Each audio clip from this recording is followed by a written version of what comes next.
Hello बच्चों, so the question is, यहाँ पे हमारा ये असर्शन रीजन टाइप का क्वेश्चन है। तो आइए पहले हम असर्शन पढ़ते हैं। असर्शन क्या कह रहा है? असर्शन में लिखा है electron gain enthalpy becomes less negative as we go down a group. ठीक है। और रीजन बोल रहा है size of the atom increases on going down the group and the added electron would be farther from the nucleus. तो हमें यहाँ पे असर्शन दिया है, रीजन दिया है, और हमें पहले ये बताना है कि यहाँ पे असर्शन और रीजन दोनों करेक्ट है कि नहीं। और अगर करेक्ट है तो क्या रीजन असर्शन का जो हमारा रीजन है वो असर्शन का करेक्ट रीजन है या नहीं, हमें ये बताना है। ठीक है। तो चलिए बच्चों ये सब हम सॉल्व करते हैं। तो ये चारों ऑप्शन हमें यहाँ पे दिए हुए हैं, हमें फिर यहाँ से चूज करना होगा कि हमारा कौन सा ऑप्शन करेक्ट है यहाँ से। ठीक है। तो चलिए बच्चों पहले हम देखिए यहाँ पे बात हो रही है इलेक्ट्रॉन गेन एंथैल्पी की। तो सबसे पहले हमें पता होना चाहिए कि इलेक्ट्रॉन गेन एंथैल्पी होती क्या है। तो जो बच्चों इलेक्ट्रॉन गेन एंथैल्पी होती है वो क्या होता है? वो होता है amount of energy required by an atom in its isolated gaseous state। ये बहुत इंपॉर्टेंट है बच्चों यहाँ पे, in its isolated gaseous state to accept the electron. मतलब इलेक्ट्रॉन गेन करने के लिए जितनी एनर्जी की रिक्वायरमेंट होती है किसी भी एक एटम के लिए उसकी गैसियस स्टेट में, उसे हम बोलते हैं इलेक्ट्रॉन गेन एंथैल्पी। ठीक है। अब हमें इलेक्ट्रॉन गेन एंथैल्पी तो पता चल गया कि इलेक्ट्रॉन गेन एंथैल्पी होती क्या है। तो मेजरली बच्चों ये किसके लिए होती है? हमारे नॉन मेटल्स के लिए। नॉन मेटल्स यानी कि हम ये कह सकते हैं पी ब्लॉक एलिमेंट्स के लिए। ठीक है।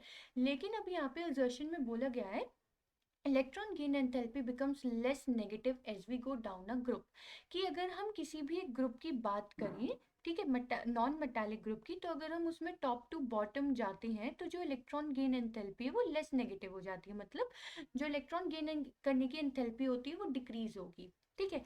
लेकिन बच्चों अभी हम अपना हेलोजन ग्रुप पढ़ के आ चुके हैं, 17th ग्रुप, जिसमें कि फ्लोरीन, क्लोरीन, ब्रोमीन और आयोडीन।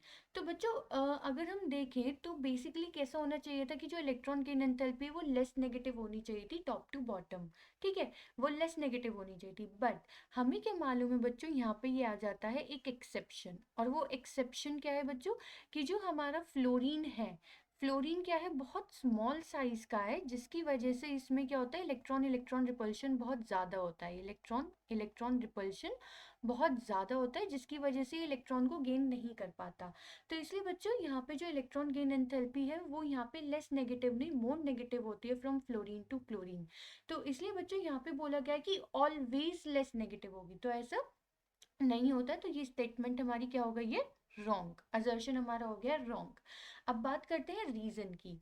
रीजन में बोला गया है कि size of atom increases on going down the group.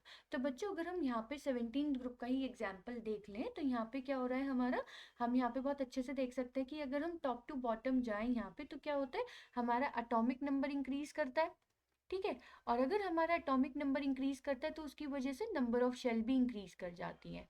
और जब बच्चों नंबर ऑफ शेल हमारी इंक्रीज कर जाती है तो उसकी वजह से क्या होता है बच्चों, जो अट्रैक्शन होता है, अट्रैक्शन, या फिर हम ये भी कह सकते हैं सिंपल वर्ड्स में कि जो इफेक्टिव न्यूक्लियर चार्ज होता है, जो न्यूक्लियर चार्ज होता है, nuclear charge decreases, charge decreases, तो acceptance of electron also decreases.